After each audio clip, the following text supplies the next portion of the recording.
father was my daddy, and why he never came home. She looked and said, with a hung down head, he had those long chains on. 100 years ago, here in Great Barrington, Massachusetts, William Edward Du Bois was born.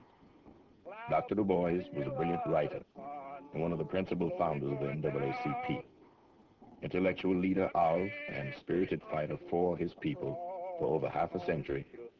W.E.B Du Bois was the greatest historian-philosopher Afro-America has produced. This park in the town where he was born was dedicated as a memorial to him on October 18, 1969.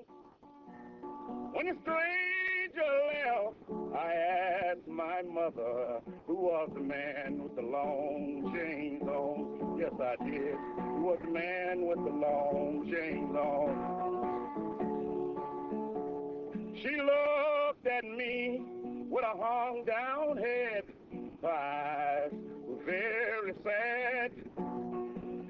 She said, oh, my son, that man was no stranger. That man, he was your daddy. It was late one evening. We was eating dinner. A knock rang upon the door. The high sheriff said, your nigger lies dead in the dust beside the county store. Mother ran all the way downtown. She fell upon the ground. She pulled his bleeding body. People of all ages and colors from all over the country arrived in Great Barrington for the dedication ceremonies. This is R.C. Davis. The Honorable Julian Bond, Georgia State Legislator, and many other dignitaries from all over Afro-America attended. Please tell God when I get home, take the long chains off of me. Please, Matilda, take the long chains off. The recorded words of Dr. Du Bois.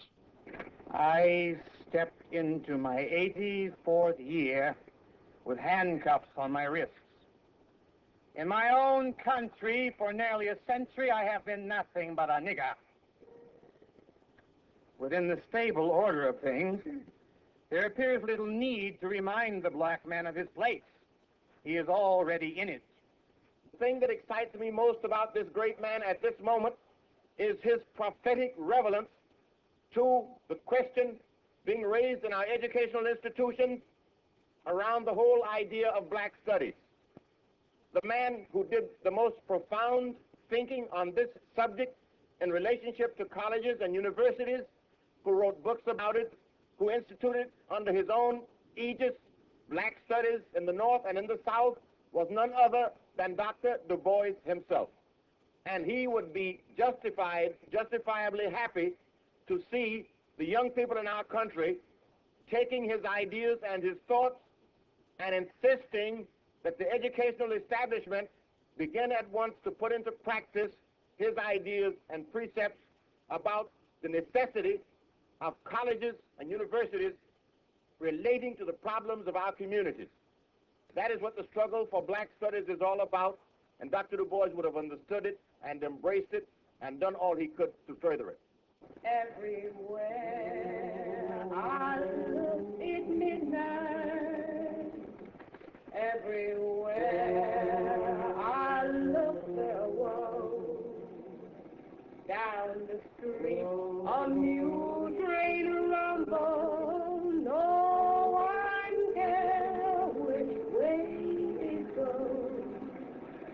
Better we should start all over. Make more sense to start all over.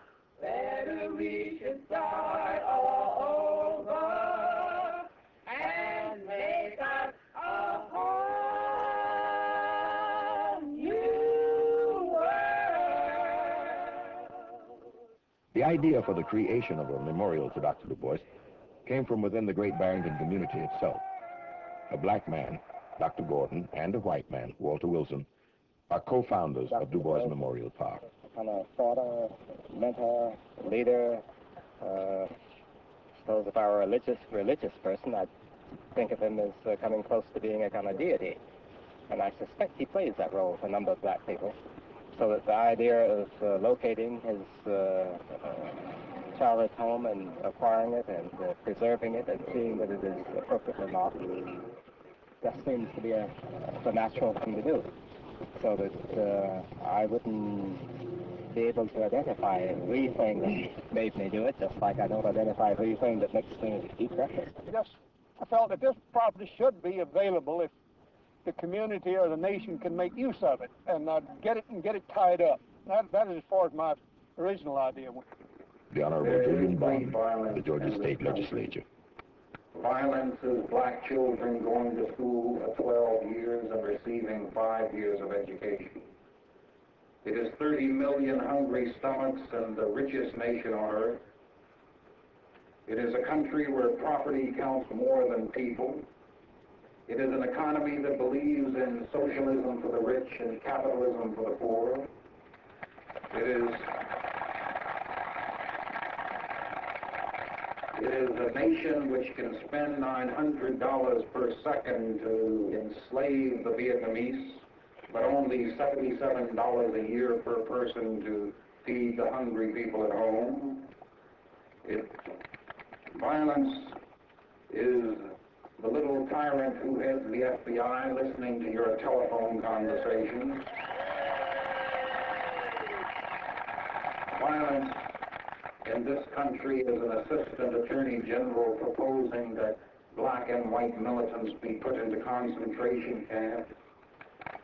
Violence is 6,000 American farmers receiving welfare payments of $25,000 a year and more for doing nothing.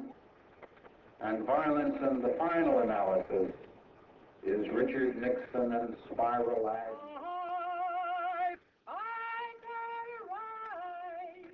We've all got a right.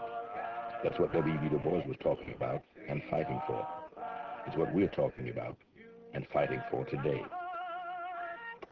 His works are becoming standard reference text for black studies programs in universities and learning centers across the country.